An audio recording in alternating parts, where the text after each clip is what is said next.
How you doing, guys? Trying to answer the question what why we're buying watches.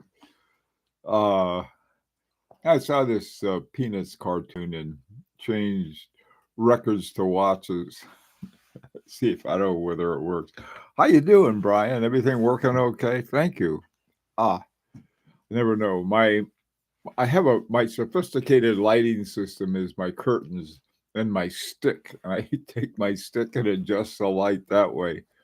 I have it's really funny because I have all of this sophisticated lighting equipment, but I like the natural light, even though on some settings I'll go blind with the sun right in my face. Anyway, um, so let's, I uh, get my collar up here, keep my neck warm. Oh, thank you. Okay, since I just bought a watch, I can start off. Why did I buy the watch? I really like the watch, and I got a great price on it. And this goes into all kinds of crazy stuff. Um, I mean, the amount we spend on watches, we could have everything redone.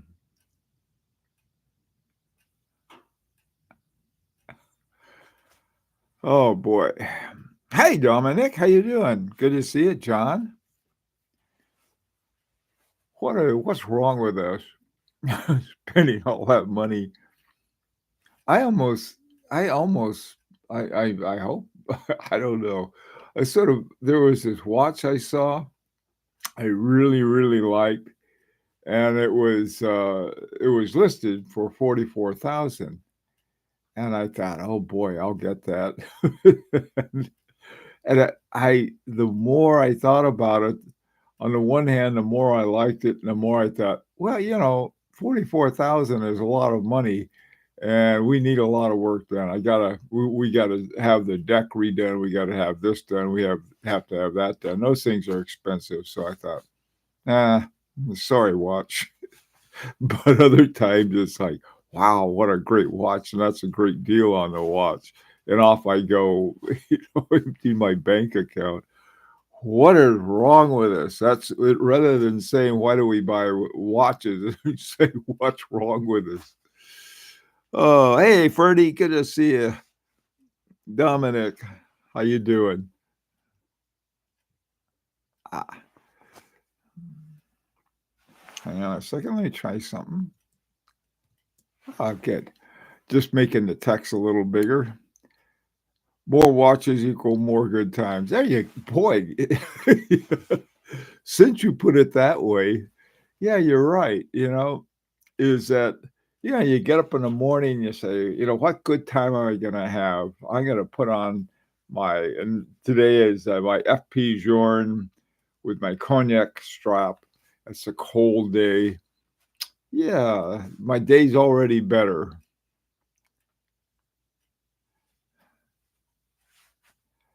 I can remember the days when I stressed over buying a watch for 500. Oh man, me too. I went to what was the place? I, some Overstock, I think was the name of it. I'm not sure. I think it was called overstock.com. And they had what kind of watch was it? It was an automatic, and it was oh geez. Mm, a while. It's somebody Weil. Let me see. Is it Michael Robert Weil? Michael Weil? Somebody anyway, but it was a Weil. And I didn't realize it at the time, but it had a very inexpensive ETA movement, and it was like $300 on sale. And I thought, man, I got the best watch ever. What a great deal I got. It came with a rubber strap, and so I got I don't know, sort of a leather strap with a gator pattern on it. My God, and I felt the same way, Brian. This was like, oh, I got a really good watch now. Who are nuts? Hey, Goldfinker. Good morning, Brian. Again. Hi, William Rizzo. Good morning to you. How are things in Florida? Oh, the Keys. Must be. I tell you, on days like this, it was up to a toasty 10 degrees this morning. So, Florida Keys. You live in down there in Margaritaville. Watching the sunrise.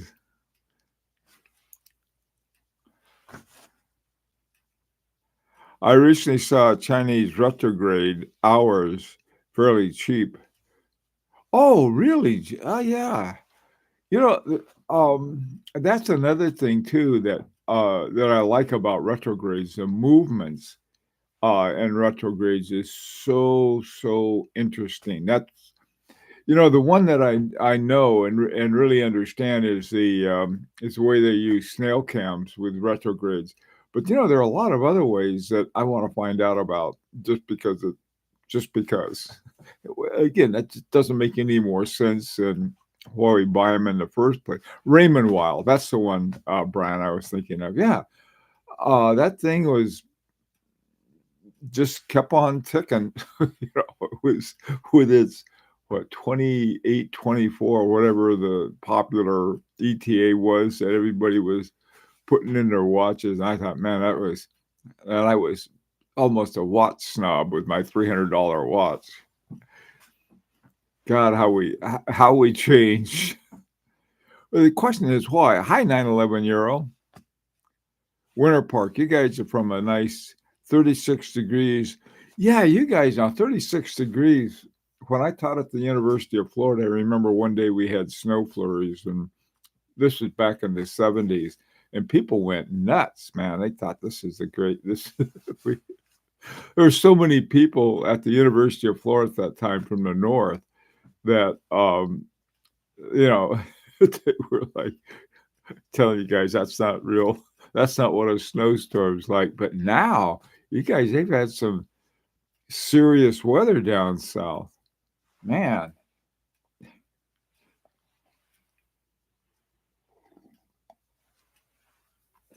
Oh, William, 54. My God. You poor guys. Hi, Arthur. Andrew. Hi, Andrew. Why do I collect? But could be sure it did nothing to slow me down. Yeah, nothing slows. That's it's sort of like every year you're supposed to get your flu shot. And I got sometimes you need multiple ones. Like in COVID, you have to get a bunch of COVID shots over a period of time as each new strain comes out. That's the way I feel about watches. I think for my own, for the good of mankind, I need to get more of them. Hi, HRM. The big reason is I personally buy watches because they're like tiny pieces of art and pieces of micromechanical engineering. Yeah, HRM. That's yeah, I like that. That's another thing is that you get this interesting art along with other kinds of things. You get all, and this is why knowing the history and knowing all kinds of stuff about your watch is really makes it, I think, a lot more fun. It also, I found out, it makes it very hard to sell your watch. you know, I get my long suffering my two Daniel Roth watches, both of which I really like a lot, but I may have to sell them both to get another Daniel Roth watch that I really like. There's so many good watches out there that I really like to have. 9/11. I understood retrograde movements were somewhat likely to give problems over time. I've got my first retrograde movement watch was a Harry Winston that was probably done in the 80s, 90s, maybe it's early 2000s.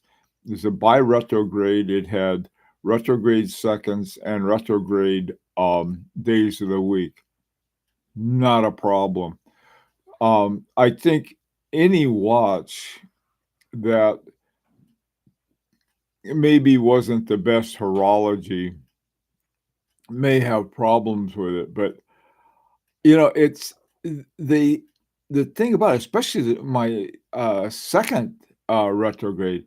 That thing is whenever I turn that thing on, bam, bam, bam, bam, like that. And I thought, wow, that's bound to have problems. But I still have not a single problem with it.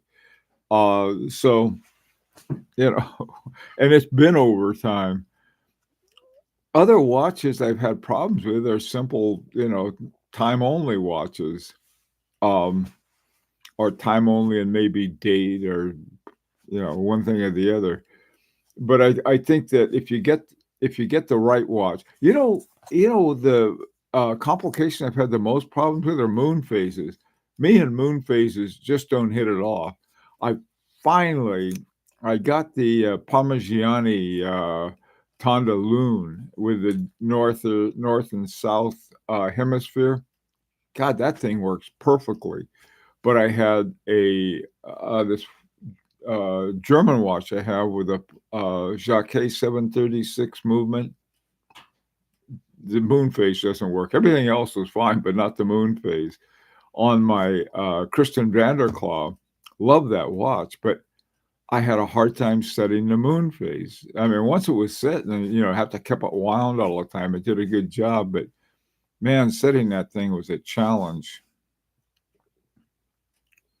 Some have stunning hand-painted dials or hand-turned guilloche, both of which require real artisan skill. Yeah, I like that idea too. This is why I go sort of bonkers on silicon. Nobody would notice that. The evolution of the wallet. Wow. I know what you mean.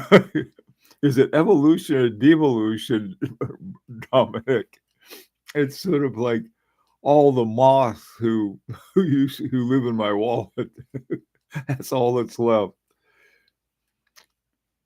Hey, John, 17 degrees in Algarve, Portugal. Beautiful. Yes, it is. Is that 17 degrees Celsius, John, or good. That's another good point. Usually the emptying of the wallet as your taste goes up, usually the price does. So the trick is to find good taste with you know the competition is really atrocious taste. So you're in pretty good shape. A friend of mine in Pensacola went surfing on Monday and skiing on Tuesday. Brian, that's really funny. I used to, when I lived in Santa Barbara, I'd go surfing and I'd look up in the mountains and there was snow. So it was, the Japanese current. I think it's called the current of a Japan current, or the Japanese current, that comes around and goes south. Most of the waters, even in Southern California, are very different than they are on the Gulf or on in the Atlantic. Hi, Michael. How you doing? I collect, therefore I am a philosopher's. Hi, Tim. Good to see you. John Gentle, 50 in Miami. Whoa, you guys are having, I guess in Miami, that would be a cold spell. Hi, JB. Watches are part of attire. Oh, yeah, there's that too. Who are what we aspire to be that art or engineer related. Yeah, or just feeling cool. Yeah, having something nice. You can have nice cufflinks. You can have a nice pair of glasses, or in my case, a nice hat. And it's just part, that's sort of nice to have. Like, is there anything wrong with having something nice? My God, women seem to have known that for a long time. Like, look at this. Look at his nice thing. Uh, when Fernando and I go to New York, often we stop at sort of to pick up a get out of jail free card at Tiffany's or someplace like that.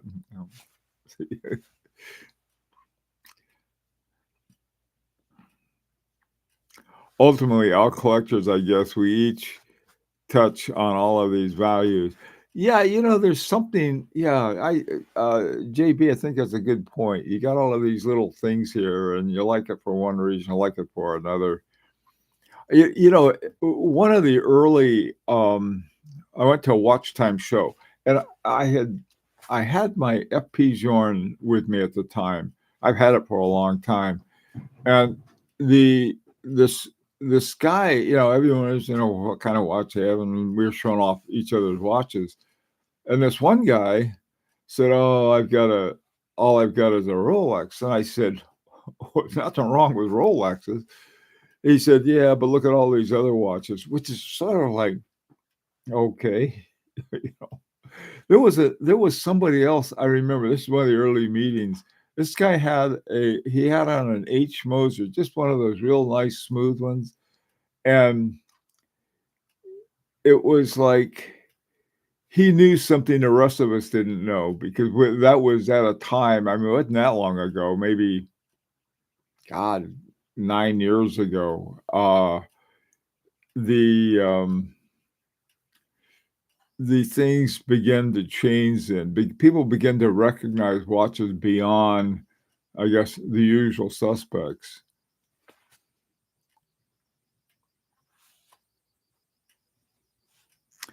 Some people also seem to collect for the next generation, buying a Rolex at birth and sticking it in a safe place till their 18th birthday.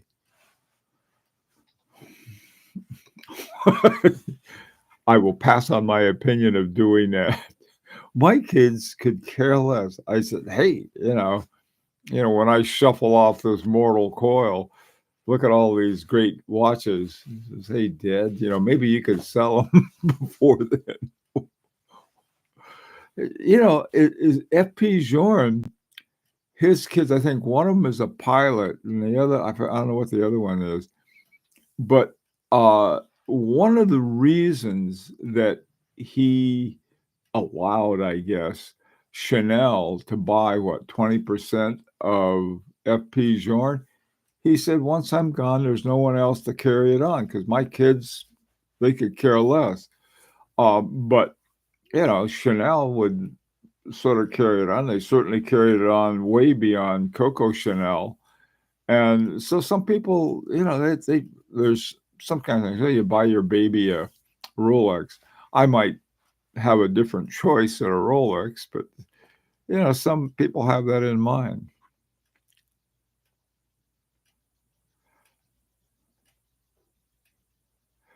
Yeah, Patek Philippe did a very good marketing job on that. I still think Patek Philippe shot itself in the foot when they lost the Geneva seal. I really do. Um, and even worse was that they have the Patek Philippe seal and they brag about it. Um, I mean, giving yourself a seal of, I mean, that's sort of like the good housekeeping seal of approval. You can't give yourself a seal of approval. It's more pretentious than I am, and that's saying a lot.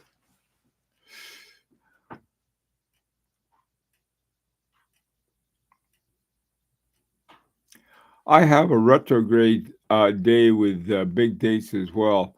It's court, but looks good and gives me no problems. I I'm not sure about what we'll call it the micromechanics of quartz versus mechanical are.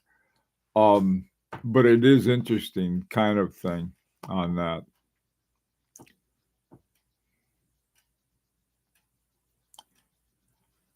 Hi, Unseen Hero. How you doing? Oh, good. I'm glad.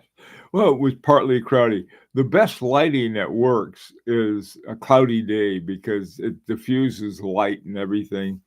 Um, I've got these other gizmos and stuff, and I don't know why I don't like to use them. doesn't, I mean, nothing helps. Not going to make me look any better.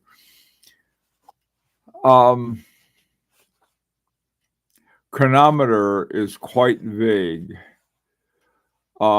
Service intervals aren't the same for every movement. Chronometer just means accurate.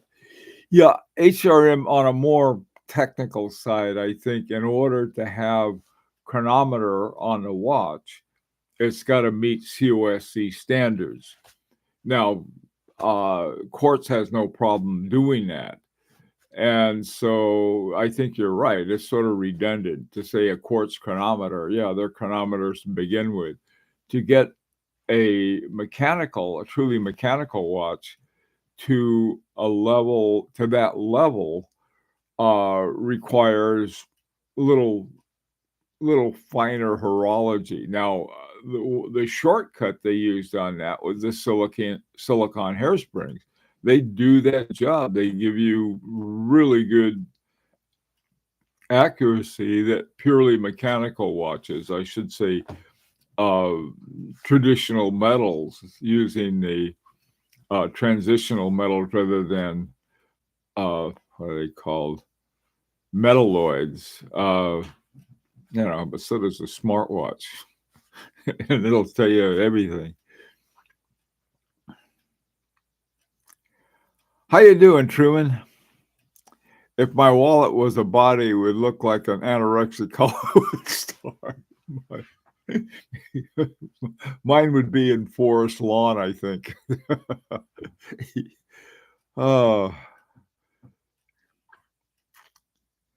Rule of thumb is a service. Where is that? Rule of thumb is service every 7 years or so.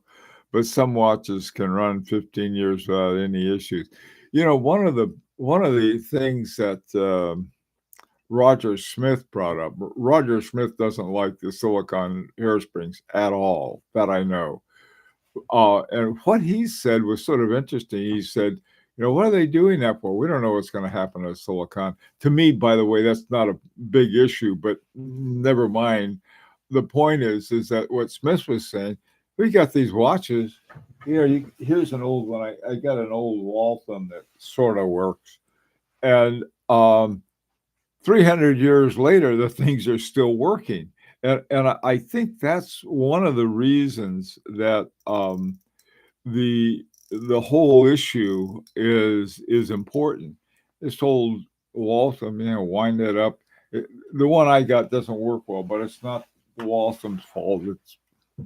It just hasn't had its loving attention over the years, I don't think.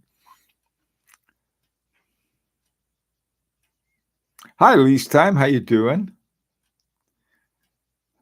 I guess Patek had to use their Spiromax on their watches after they spent an enormous amount on R&D. Yeah, I tell you the thing though, Truman, I got a feeling that more bad business decisions were made at Patek Philippe rather than, we'll say, keeping the tradition to pass on to your spoiled son or something like that part of their logo. Here's why. I think I've mentioned this before, but Stern, years ago, his engineers said, the stop second or hacking is not good for the movement. And they explained why. And every time I see it, arm go down on a balance wheel, I can, that gives me the heebie-jeebies too. So you have that, but the Patek Philippe, I don't know, the people who insist on hacking, like, look, you got your iPhone, you got your computer, you got a billion things for perfect time, and if you really want to get a smartwatch, but they kept bugging him. So finally, Patek Philippe gave in and did it because that would help their sales, because that was what customers wanted. What if they wanted, pink flamingos on? It's sort of like, there's certain kinds of things, and then people say, "Oh, you're being a snob." It's not being a watch snob. It's simply saying, "Hey, there's certain things that you think are valuable, and you get rid of those, and what do you have?" Anyway, enough of that from me, anyway. Okay, the new Chronos Swiss Two Strike looks very interesting. It's a dual time watch with their in-house movement and an exposed gear train. That's nice on the dial side. Cost around 6,500. Yeah, I don't know what it is. I feel like going back to Peanuts again. I feel like Charlie Brown and Lucy in the football. I don't know why. Every time I get excited about Chronos Swiss, it seems that Lucy pulls the football away, and I land on. It just, I don't know what it is. Everyone says, "Oh, they get all excited about Chronos Swiss," and then there's sort of like, I don't know. You got all the cheerleaders out there and everything, and then the football team doesn't show up, either soccer football or American football. Dominic, Paddock lost Geneva Seal. I wouldn't buy any after that. That's another thing too. I have been very strongly considering the Geneva Seal Paddock Philippe's. There's several that I like. One is so freaky, I don't think anybody else likes it, and that may come down. So, yeah, no, those things are important. An issue with silicon is finding an independent watchmaker that will work on it. That they're not supposed to. You're right, HRM. You got something wrong with it. If you got something wrong with a spring, the only thing you can do with it is send it back and have them put a new spring in. But you're right. Hey, Abdul. Yeah, I tell you, Abdul, you're the only guy I know who slams a syringe in his arm with a watch in it. Hey, Andrew. We have a plot. Where's the plot? Where'd the plot go? Somebody find the plot for Andrew. Hey, William, what's next? Silicon hairsprings? No, plastic bridges. And, it's really funny. I've got nothing against plastic bridges and plates because all they do is make a watch lighter and less magnetic. I need hacking so that I can sync my watch with Lee Marvin for the next mission. Well, that's understandable. Well, at least you have a good reason there, Brian. Well, look who's here. It's Rancher. Rancher, my God, I tell you, it's 7:28 in the morning where you are, Rancher. What are you doing up? What happened? Good to see you. Hey, Chuck, is it true Paddock stamp their dials now? Not real G-Loche. I don't know. I have nothing against stamped G-Loche, and my FB Jorn has stamped G-Loche, and I'm perfectly happy with it.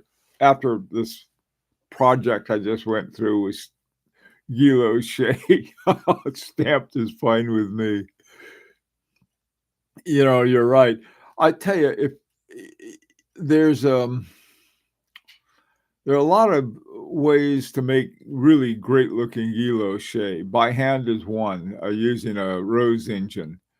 But there are other things that, you end up spending a lot of money on Guilloche and you don't look at it too much. That stupid Guilloche got in my way. I can't tell the time now. So that's why I'm perfectly happy with a stamped Guilloche.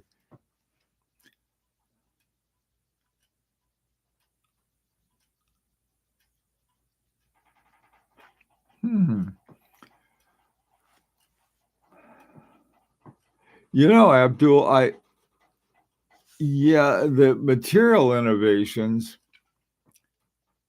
that's what they're calling silicon. You get called an old fogey if you say, "Oh, no, that's not that part of it." The guys I think that seem to be holding up the real traditions in watchmaking are the young guys. They have these young guys like McCool and or like Cool, Rime Cool, and some of those other ones. Some of the young guys. It's not the old guys who are doing it. It's the young ones.